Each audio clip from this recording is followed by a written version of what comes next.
उसको बेटी को अर्ली साइंस ऑफ ऑटिज्म है। तब तक बेटी 2.5 साल की हो गई। हमें बहुत झटका लगा और मैं और मेरे हस्बैंड तो लगभग 10-12 रात सोए ही नहीं। उसका साउंड ऊंचा था पहले, मान लो लेवल 10, फिर वो लेवल 9, लेवल 8 करते करते वो लेवल 0 पे पहुंच गया। बेटी ने बोलना बंद कर दिया।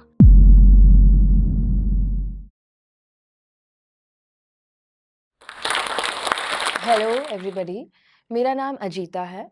मैं बाय प्रोफेशन एक योगा इंस्ट्रक्टर हूँ, लेकिन उस प्रोफेशन को मैंने ब्रेक दिया हुआ है क्योंकि मेरा पर्पस अब लाइफ का कुछ और है। My life has taken a turn towards upbringing of my daughter.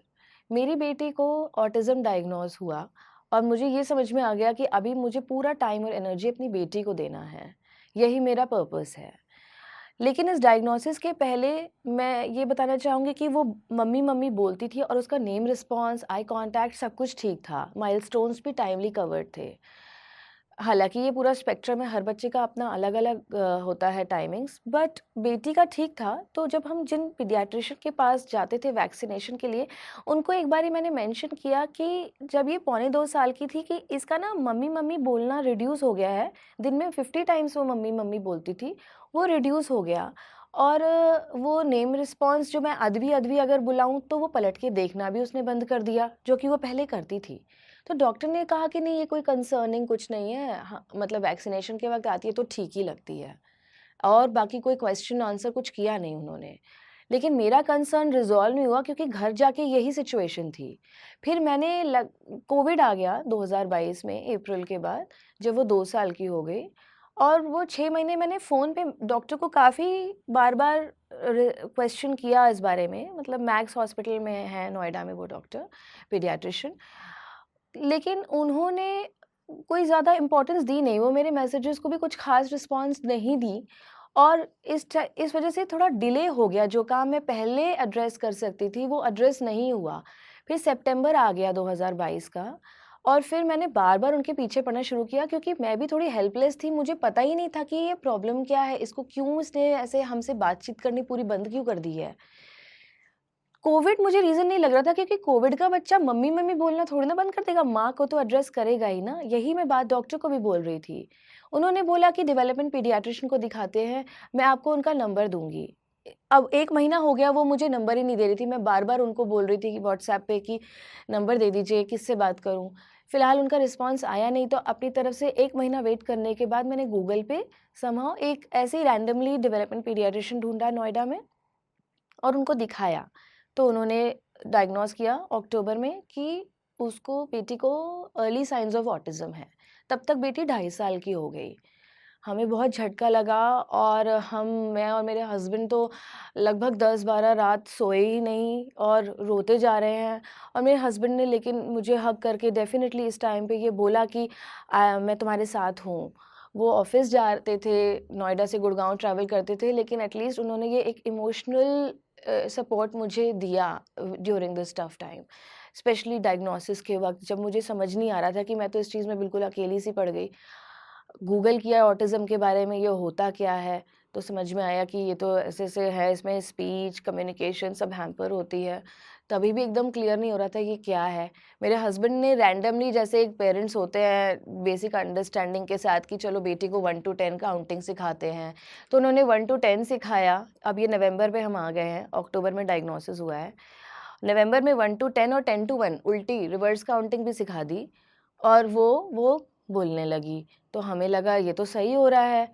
और पीडियाट्रिशियन के सॉरी डेवलपमेंट पीडियाट्रिशियन के हिसाब से थेरेपी वगैरह देनी है बेटी को, जो कि हम जाने लगे। फिर हमको ये पता चला, हम लेडी हार्डिंग हॉस्पिटल गए, वहाँ पे टीम ऑफ साइकियाट्रिस्ट होती है, उनके पास भी हम गए to improve our own understanding. तो पता चला कि हमें बुक रीड करनी चाहिए as a parent to improve our knowledge, क्योंकि हमें अवेयरनेस नहीं होगी तो बच्चा कहाँ जाएगा? तो बच्चे को अंडरस्टैंड करने के लिए सबसे पहले हमें इम्प्रूव होना है, ये उन्होंने हमें बताया। और ये भी बताया कि बच्चे को ना नो का मतलब समझ में आना चाहिए और वो नो हमें आई कांटेक्ट करके क्लियर भाषा में बोलना होगा। ये 2 बातें उन्होंने मुझे बोली। तो हमने अमेज़न से बुक ऑर्डर करी ऑटिज़्म के बारे में समझने के लिए कि ये क्या है। फिर हमने इन द मीन टाइम और थोड़ा इम्प्रूव करने की कोशिश करी कि हम थोड़े बेटर थेरेपी सेंटर्स ढूँढते हैं। तो नोएडा में हमने घर के पास में ही एक है थेरेपी सेंटर, उनको हमने अप्रोच किया। तो अब मेरी बेटी पौने 3 साल की लगभग हो गई थी और वो तो थोड़ा बहुत बोलने लगी थी। फिर वो ना वहाँ पे उन्होंने बेटी को देखकर बहुत कॉन्फिडेंस दिखाया कि बेटी जो है आपकी तो बोल लेगी और अच्छा बोल लेगी। तो हमें भी कॉन्फिडेंट फ़ील हुआ कि थेरेपिस्ट ऐसी बात कर रहे हैं। फिर बेटी ना रोज़ वहाँ जाती और रोती। बच्चा बेचारा पौने 3 साल का भी नहीं है, मतलब नॉट इवन 3 इयर्स ओल्ड, और वो रोज़ रो रहा है थेरेपी सेंटर में। और हम एक्चुअली में चाहे जितनी किताब पढ़ लें अनअवेयर ही थे। नहीं समझ में आया कि हैप्पीनेस एक बहुत इम्पोर्टेंट चीज़ है और हैप्पीनेस पे हमने कॉम्प्रोमाइज़ करते हुए थेरेपी को बहुत इम्पोर्टेंस दी। तो वो रोज़ रोती, हम रोज़ जाते और वो रोज़ रोती और हम रोज़ जाते और हम हेल्पलेस भी फ़ील करते, कन्फ्यूज़्ड भी थे और बिल्कुल अवेयर नहीं थे कि इसका कोई तोड़ भी है कि नहीं है। हमें तो यही समझ में आया कि थेरेपी ही एक बात है। अब वो रोज़ रोती और मैं ये देख रही थी कि उस थेरेपी सेंटर में तो सारे ही बच्चे रोते थे और जो थेरेपिस्ट थे बिल्कुल नए-नए, उनको तो खुद ही इतने यंग 20-22 इयर्स के कि उन्हें खुद ही नहीं पता किताबें पढ़ने के बाद कि ये ही नहीं समझ कि बच्चा क्या होता है, स्पेशल चाइल्ड तो भूल ही जाओ। तो उनको खुद ही नहीं डील करना आता, चाहे वो पढ़े-लिखे क्यों ना हों। फिलहाल ऐसा हुआ कि बेटी रोज़ रो रही थी और रो-रो के जो वो 1 टू 10 बोलती थी, उसका साउंड ऊँचा था पहले, मान लो लेवल 10, फिर वो लेवल 9, लेवल 8 करते-करते वो लेवल 0 पे पहुँच गया। बेटी ने बोलना बंद कर दिया, बिकॉज़ उसको स्ट्रेस हो गया। छोटा बच्चा 3 साल का हेल्पलेस कहाँ जाए? हम भी उसको लेके जा रहे हैं, बिना जाने कि ये हम गलत कर रहे हैं। हमको होम्योपैथिक डॉक्टर पैरेलली मैं दिखाती थी उनको, उन्होंने बोला था कि बच्चा रोना नहीं चाहिए थेरेपी सेंटर में। अब मैं क्या बोलूँ किसी को कि मैं कैसे जानूँ कि रोना नहीं चाहिए, तो किसका काम है ये समझना, मेरे को तो नहीं समझ में आ रहा था। फिलहाल समय जैसे-जैसे गुज़रता गया हमें ये समझ में आ गया कि हैप्पीनेस के कॉस्ट पे तो स्पेशल चाइल्ड क्या, कोई भी कुछ भी अचीव नहीं कर सकता है अगर हम खुश ना हो तो। तो ये चीज़ हमने अपने हाथ में लेनी शुरू कर दी। स्कूल्स हमने कई स्कूलों में अप्लाई किया। अभी भी हम कोशिश करते हैं ढूँढने की कि कौन-सा अच्छा स्कूल है जिनका ओपन माइंडसेट हो अबाउट स्पेशल किड्स। तो स्कूल्स का जनरली ओपन माइंडसेट होता नहीं है। बहुत ही वो लोग चाहते हैं बच्चा बोलता हुआ होना चाहिए, इतना-सा उसमें वो होना चाहिए, मतलब उसका अंश ऑफ ऑटिज़्म, कि मतलब पता ना चले वो क्लास में ब्लेंड हो जाए। तो इंक्लूसिविटी के नाम पे जैसे गवर्नमेंट ने किया हुआ है कि इंक्लूसिव होने चाहिए स्कूल्स, बट एक्चुअली में इंक्लूसिविटी के नाम पे एक एफर्ट डाला जाता है। एफर्ट भी क्या होता है, मेंटली एक इंसान को रेडी होना होता है, स्कूल को रेडी होना होता है मेंटली, लेकिन मेंटली भी स्कूल्स रेडी नहीं होते हैं। तो मेरी बेटी का तो कई स्कूलों में हमने ट्राई किया, एडमिशन हुए, हम गए भी इंटरव्यू के लिए। वो बेटी को देखेंगे, वो देखेंगे कि ये तो नॉन वर्बल है, इसके पास तो बिहेवियर्स हैं कुछ ऐसे सेंसरी सीकिंग बिहेवियर्स। अब वो सेंसरी सीक कर रहा है तो क्लास में भी वो वैसे तो ब्लेंड इन हो नहीं पाएगी। तो उनके हिसाब से होता है ये तो स्पेशल स्कूल में डालना चाहिए। अब कुछ बच्चे ऐसे होते हैं, मतलब बहुत बच्चे ऐसे होते हैं ऑटिज़्म स्पेक्ट्रम में, ना वो स्पेशल स्कूल के लायक होते हैं, बिकॉज़ स्पेशल स्कूल में केयर टेकिंग बहुत होती है, इंडिपेंडेंट बनाने की अप्रोच बहुत थोड़ी कम होती है।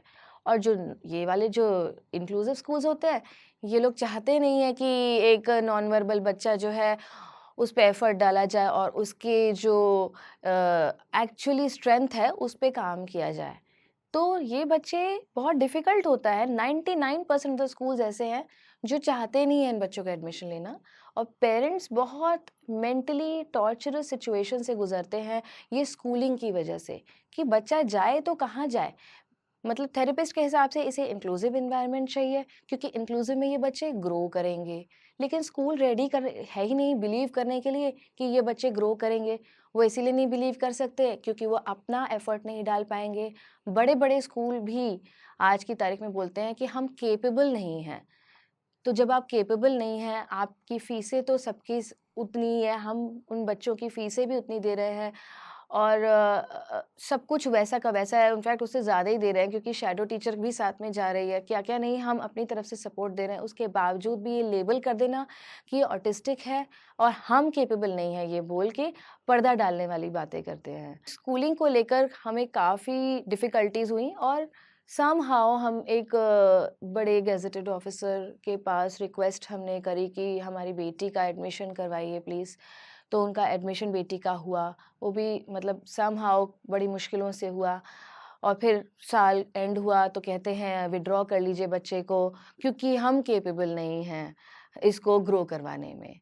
थेरेपिस्ट अब कहेंगे कहते हैं कि इंक्लूसिव में डालना है, ये स्पेशल स्कूल में वो नहीं सीख पाएगी जो इंक्लूसिव में सीखेगी और स्कूल इधर कहते हैं कि हम नहीं करा पाएँगे। तो बच्चा जो है कहाँ जाए, वो पेरेंट्स कहाँ जाएँ? बच्चे को लेकर मैं तो एक बारी को ये मान बैठी थी कि मैं होम स्कूलिंग कराऊँगी। लेकिन होम स्कूलिंग के नाम पे तो बहुत लोगों ने मैंने जितने भी लोगों से बात करी अच्छे डिपार्टमेंट हेड वगैरह से, सबने बोला कि इसकी ज़रूरत नहीं है होम स्कूलिंग की। ये बच्चे तो वैसे ही ग्रो कर जाएँगे, आपको क्या ज़रूरत है होम स्कूलिंग सोचने की भी? तो मैं सोचती हूँ कि मैं करूँ क्या? फिर जब अगर स्कूल ही मुझे और मेरे जैसे कई पेरेंट्स को इस तरीके के सिचुएशन में डाल रहे हैं जहाँ पे पेरेंट्स ओवरवेल्म्ड और स्ट्रेस्ड आउट फील कर रहे हैं। तो वो सिर्फ इसीलिए स्ट्रेस्ड आउट नहीं है कि उनका बच्चा एक स्पेशल चाइल्ड है। स्पेशल चाइल्ड है तो क्या हुआ? स्ट्रेस आउट इस बात का है कि सोसाइटी में सपोर्ट की कमी है। अगर सपोर्ट मिलेगा तो हम बहुत एट पीस रहेंगे। हमने क्योंकि बहुत सारी चीज़ें अपने हाथ में ले ली थी, अपना घर पे हम करने लगे, तो बेटी मेरी बहुत हैप्पी फ़ील करने लगी। वो इतनी मोटिवेटेड फ़ील करने लगी कि फिर तो वो काफ़ी स्माइल करने लगी थ्रू आउट द डे। कहाँ वो चुप रहती थी, उसके मुँह पे स्माइल नहीं होती थी। और क्योंकि वो थेरेपिस्ट के पास जाती थी और वो फ़ोर्स की जाती थी थेरेपीज़ के लिए। और जब हमने करना शुरू किया, तो वो बहुत खुश रहने लगी। वो टॉयज़ से थोड़ा एंगेज होने लगी, जो टॉयज़ से कभी नहीं खेलती थी। वो बाइसिकल बहुत कॉन्फिडेंटली चलाने लगी, एक हाथ में अमरूद पकड़ा, एक हाथ से बाइसिकल चलाई और बढ़िया चला रहे हैं खुशी-खुशी। तो मतलब वो बहुत ही हैप्पी रहने लगी और इस वजह से अब पार्क में जैसे वो जाती थी फॉर एग्ज़ाम्पल, तो पार्क में ना झूले के सिवाय उसे कुछ करना ही नहीं है and we all know maximum बच्चे स्पेशल किड्स सिर्फ़ झूला झूलना चाहते हैं पार्क के नाम पे। बट वो अब उसका झूला भी बहुत कम हो गया है, वो घर के एनवायरनमेंट से इतनी सैटिस्फाइड और हैप्पी है कि अब उसे ना दूसरी चीज़ें करनी है। उसे ये लग रहा है कि वो दूसरी चीज़ें कर सकती है, शी इज़ कैपेबल और ये मैसेज उसे हमारी तरफ से जा रहा है, घर से जा रहा है। एक और एग्ज़ाम्पल दूँगी दैट आई एम कैपेबल एक मैसेज हमें देते रहना चाहिए बच्चे को क्योंकि उसे ये मैसेज बार-बार इनडायरेक्टली मिलता है I am not capable. Special education का एग्जाम्पल दूँ क्योंकि मैं कंसिस्टेंटली स्पेशल एजुकेशन उसको काफ़ी करा रही थी। तो जब मैं स्पेशल एजुकेशन के लेकर बैठती हूँ ना, तो पहले 2-4 मिनट मैं ईज़ीएस्ट चीज़ कराती हूँ।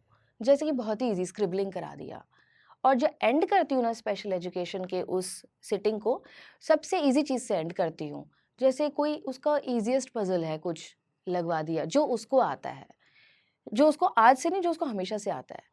तो मैंने वो करवा दिया, लेके बैठी हूँ मैं, प्लान्ड है ये सारा। इसीलिए ये कि उसको ये मैसेज मिले कि ये जो तुम स्पेशल एजुकेशन मेरे साथ कर रही हो ना, देखो तुमने कर लिया। आई एम कैपेबल का मैसेज घर से जाता है और एनवायरनमेंट से जाता है, स्कूलों से भी जाता है, हर जगह से जाता है।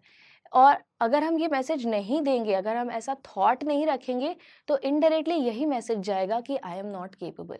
क्योंकि उसे तो मैक्सिमम बच्चे ये दिख रहे हैं ना कि वो तो कर ले रहे हैं, अपने माइलस्टोन्स उनके अचीव्ड हैं। अब इसकी दूसरी डिफ़िकल्टीज़ हैं, तो वो कंपैरिज़न ऑटोमैटिक आता है, कोई बताता नहीं है और वो आई एम नॉट कैपेबल का मैसेज ऑटोमैटिक जाता है।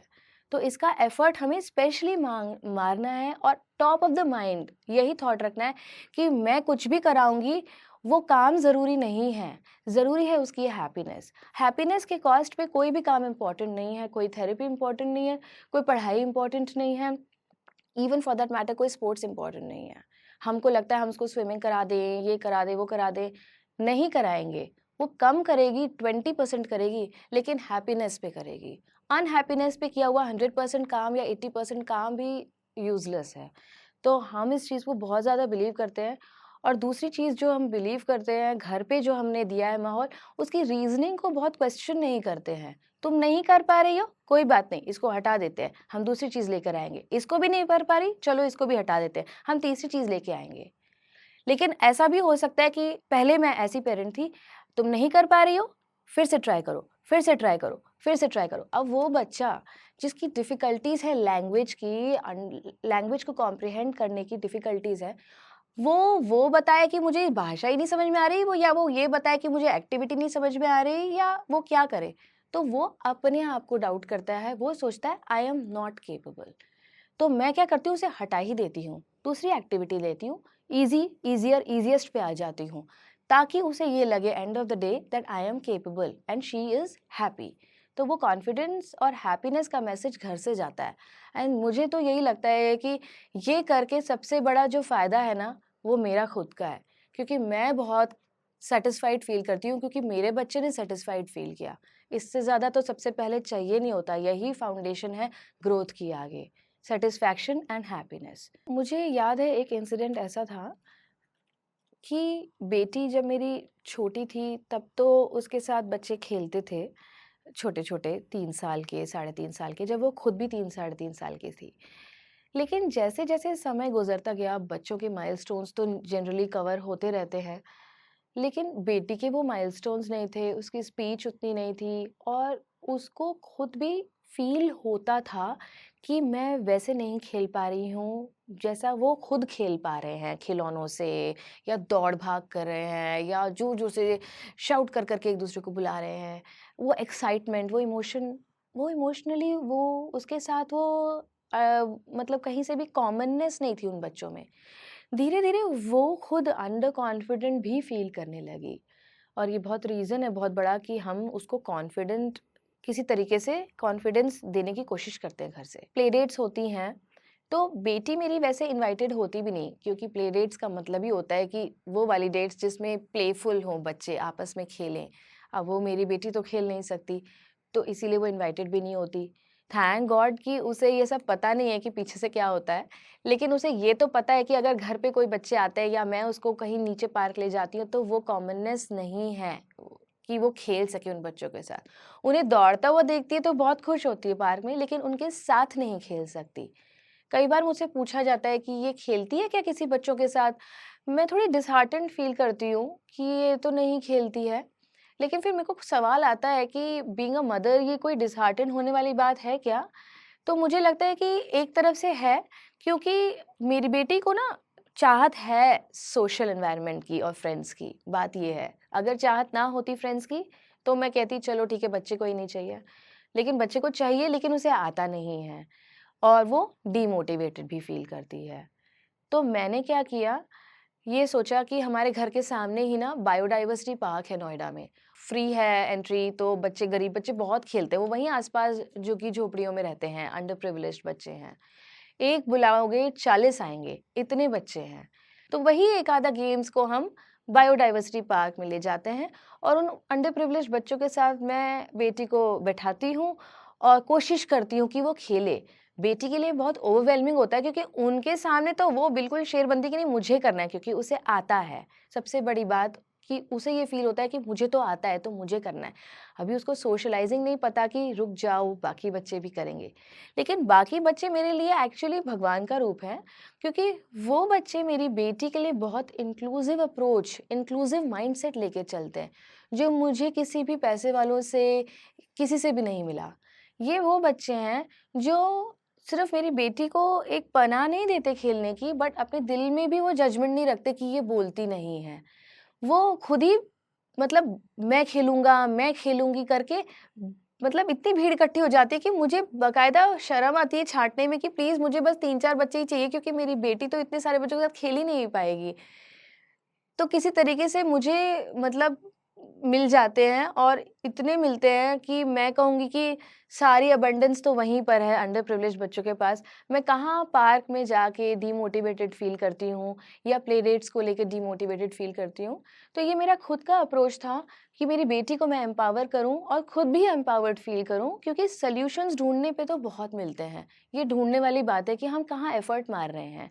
हर जगह गैप्स दिखेंगे, लेकिन बहुत सारे अपॉर्च्युनिटीज़ हैं जहाँ पे हम मेहनत करके आगे जा सकते हैं और बच्चे को कॉन्फिडेंट फ़ील करवा सकते हैं। एक बहुत अच्छा थेरेपिस्ट ढूँढें, बस 10 दिन में एक बारी उसके पास जाएँ और बेटी के लेकर जाएँ, समझें क्या कैसे-कैसे घर पे प्लान करना है, therapy plan, home based plans ले थेरेपिस्ट से, और एक अच्छा थेरेपिस्ट हर बस 10 दिन में जाए और एक बारी जाए, बच्चे को और खुद को धक्के ना खिलवाएँ, सब कुछ घर पे करें, सब कुछ घर पे पॉसिबल है और बच्चा इमोशनली भी घरवालों से ही कनेक्ट करता है।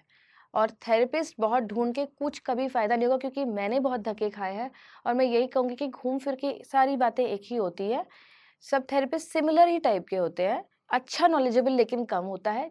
उसके पास जाएँ जिसके पास टाइम नहीं हो, जो 10 दिन में 1 बारी ही मिले, क्योंकि आपको भी 10 दिन में 1 ही बारी जाना है। और वो जो सजेशन देगा, वो सब घर पे आप उसको एग्ज़ीक्यूट करिए, घर ही पे करिए बच्चे का प्लान, और बच्चे को भी नहीं थकाएँ, खुद भी ना थकें। थैंक यू सो मच जोश टॉक स्पेशल मॉम, मुझे ये प्लेटफ़ॉर्म देने के लिए, जिसमें मैं अपनी और अपनी बेटी की कहानी बता पाई, और शायद किसी भी पेरेंट को अगर मैं मोटिवेट कर पाई, तो इसमें मैं यहाँ पे आना मेरा सक्षम होगा। Thank you.